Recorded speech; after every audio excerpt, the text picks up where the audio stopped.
Angelica F. Lacaneta of Kinder Cheerful Second Honors.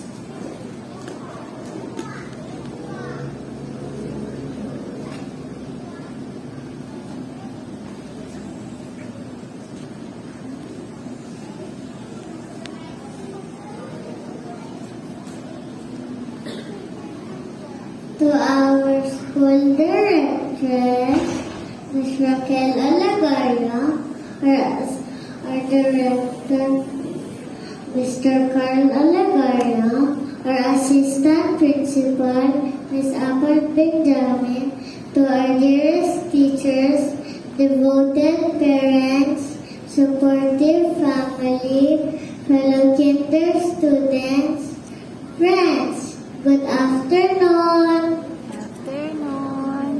Welcome to this year's Moving Up ceremony of Kinder Completers. Yes, the cute little kids who won't give up diapers and milk bottles, who once cried at the start of school, who played around while our dearest teachers tried to teach us new things, are now dressed in these beautiful white togas, giving our biggest smiles as we proudly say, Mommy, Daddy, look! We learn to read, write, count, brush our teeth, make friends, and share things. But we have so much more to learn.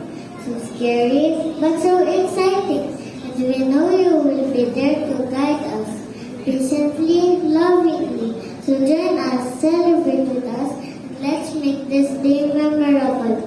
Because the next school year will be another big step for our small feet. Thank you, and may God join us too.